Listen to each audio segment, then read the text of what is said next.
It is summer in Australia, just south of Sydney. It is hot, and a tiny house has a tendency to heat up really quickly. So what do I do to make sure that it is comfortable to work in and to live in when temperatures get really quite high?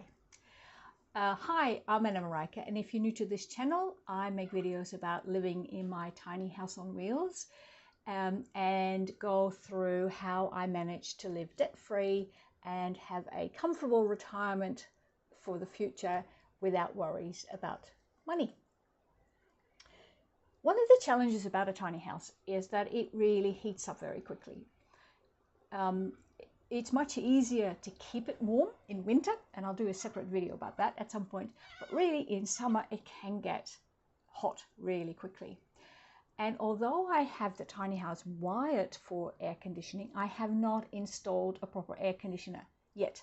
Just haven't had the money to buy the thing that goes in here and the thing that goes outside and then pay someone to install it.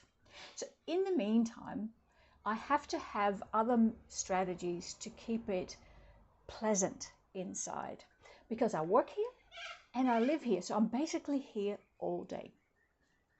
So I have 8 strategies that I use to manage the heat. Now, to give you an idea, a typical summer temperature for this part of the world, so I'm living just south of Sydney, inland, so not on the coast, but about 50 kilometers inland and a little bit elevated compared again to the coast. An average summer's day, the temperature gets to 30 degrees Celsius, which is about 86 Fahrenheit. And although I'm quite comfortable with warmer temperatures, there are some things I like to do to make it feel cooler, even though the temperature stays in the end around 30 degrees. So I've got a few strategies when it's about that temperature, and then I have some strategies when it gets between 30 and 35 degrees, so it's about 86 Fahrenheit to 95 Fahrenheit, and then some specific strategies for when it gets even higher than that, so up to 40 degrees Celsius or 104 Fahrenheit. Doesn't happen that often that it gets that hot. In fact, in the last few years, I think we've had all up maybe 5 days that it was really well above 35 degrees Celsius, but I do have a few ways that I try to manage that when it does happen, other than just sitting like this and not moving. All right, so what are my general strategies when it just gets up to about 30 degrees Celsius, which is what it is today. In fact, it's not that warm today. There's no sun. It's overcast, so that really helps. But most days it is quite sunny. Okay, so my first strategy is not something that I've planned, but it has to do with Tiny is parked and what happened in the last few years since he's been here. One of the ways I can keep my tiny house really nice and cool, especially when it's sunny, is that it is partially parked underneath a deciduous tree. The tree wasn't this big when I moved here, but over the last 4 years since Tiny has been here, it has really grown quite well. And that means that when the sun is past midday, it comes from that direction and moves that way. Of course, I'm on the southern hemisphere, so that's why it moves in that direction. And that means that for more than half the day, more than half of my tiny house is under the tree, and that really blocks out the sun, and that really keeps it a lot cooler.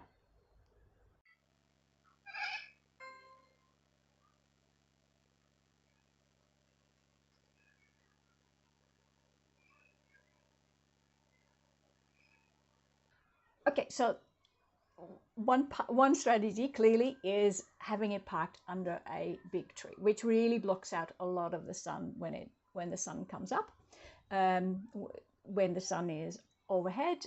So from midday onwards, it's a lot cooler because of the shade that the tree provides. It's not enough to keep it pleasant though. So my second strategy is that because overnight it gets down to typically, it can be anywhere between 15 degrees and about 20 degrees Celsius. And so what I try to do is cool the house down as much as possible overnight. That means that I open windows.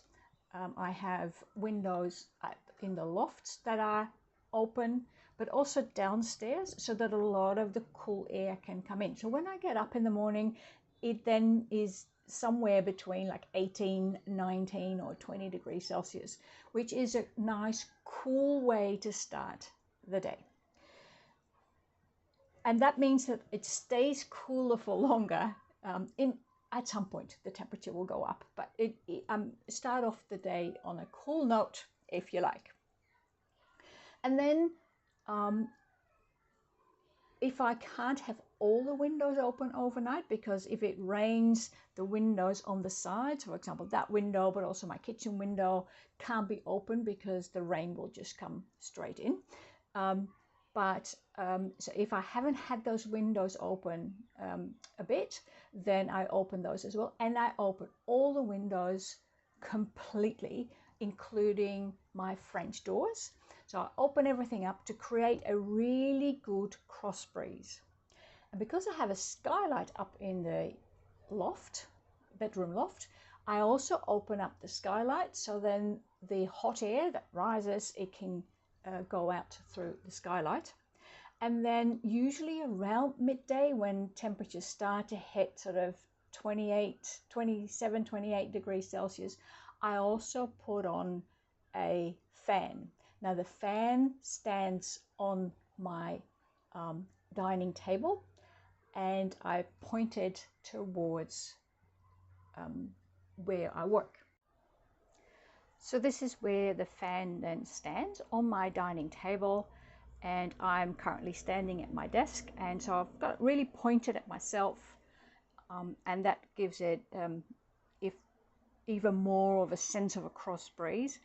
And the benefit of having it on my dining table is also that if I'm in a call with a client or in a meeting, the fan is far enough away that the microphone doesn't pick up the sound of the fan, and I still get the breeze. So those are my first strategies. When the temperature kind of gets up to about 30 degrees Celsius and quite comfortable, but that cross breeze together with the fan really gives it a cooler feel, and that makes it really easy to manage and to work in and to relax in and to do whatever I need to do. Then I have two strategies that I implement on top of these that I've just discussed when it gets between 30 and 35 degrees.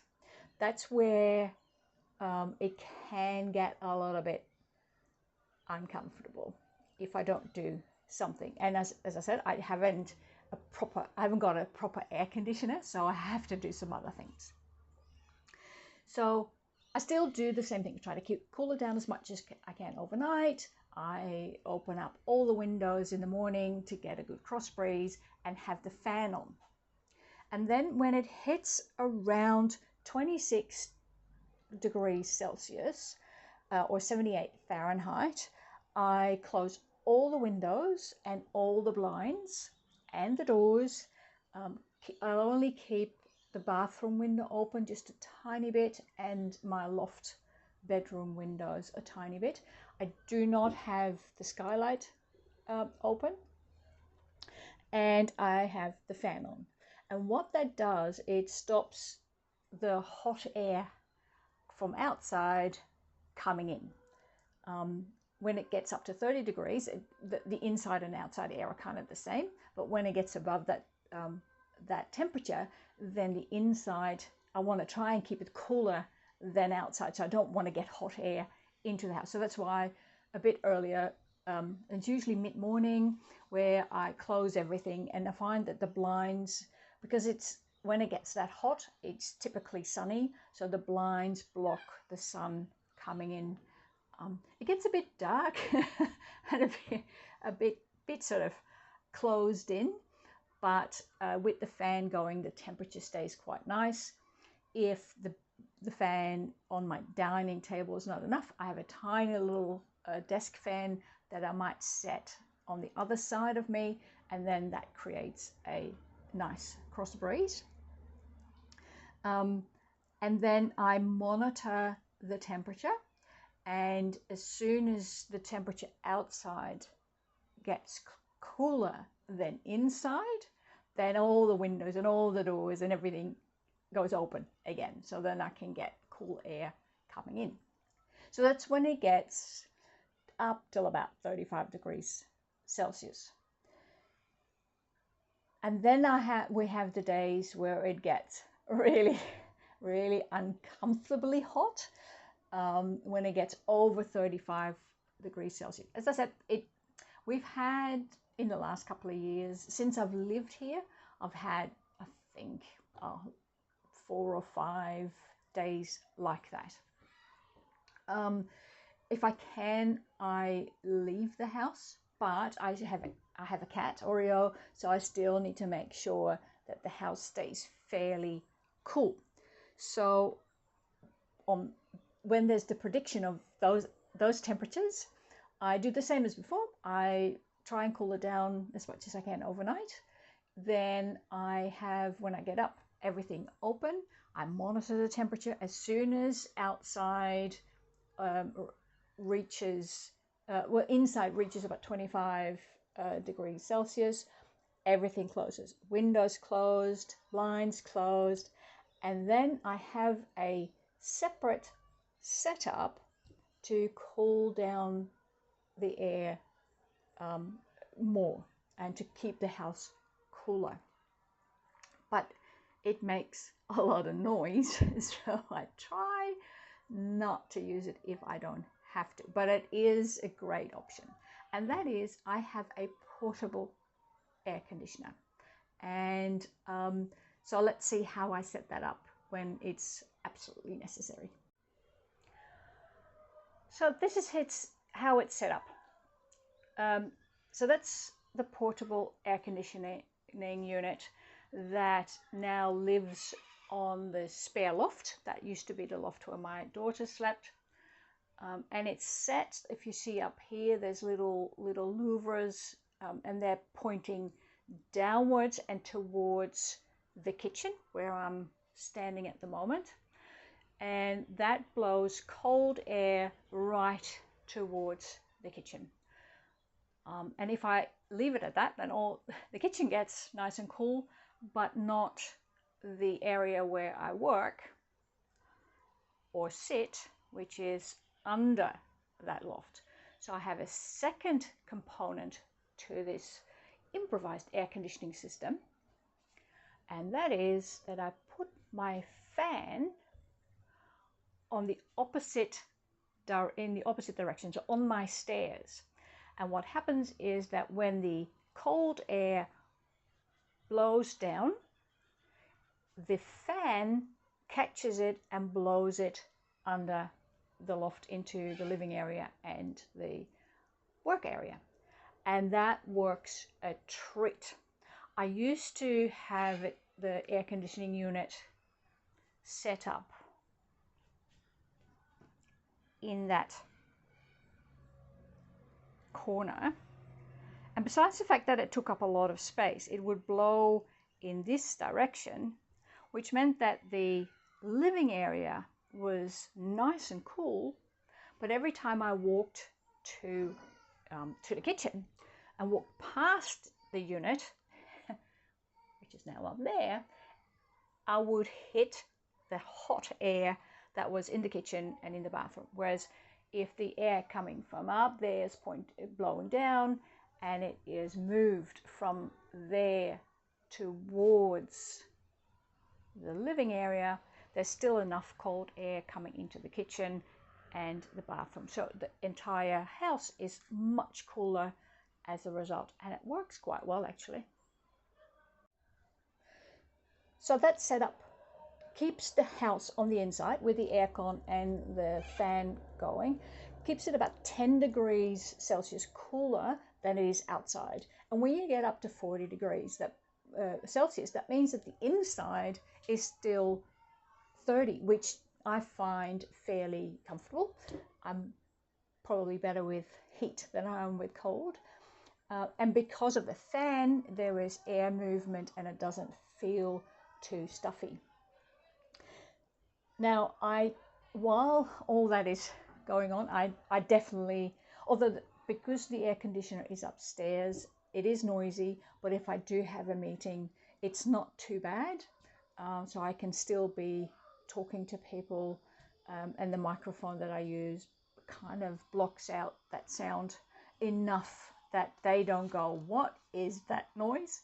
And because I have headphones, so I've got a headphone with microphone, I also don't hear it as much. I don't find it distracting. So I can still do my normal work, which is good. When it gets that hot, I really monitor the temperature outside and inside. And as soon as it gets cooler outside than inside, and I'm really just 1 degree will do it, turn the aircon off, open up all the windows, the doors, everything, and get the fan going. Well, keep it going and really make that air move so that the cooler air can come in and cool down the house to more comfortable levels. And that, to be honest, has been really quite a comfortable way and manageable way to deal with the heat in the tiny house. So all up, it's being under the tree, is cooling down the house as much as I can overnight by opening windows. I don't open the doors at night because although nothing ever happens here, still I don't feel comfortable and safe doing that. But all the windows open, and then in the morning when I get up, I open the doors as well, open the windows further if I didn't have them open completely to get that more of that cross breeze, and then put the fan on if it gets a bit warmish. And then if it gets warmer than 30 degrees, I do the closing everything, blinds closed, fan, and then when it gets even hotter, I put my little portable air conditioner on with the fan. And that makes it really very pleasant. So yeah, that's how I stay cool in a tiny house.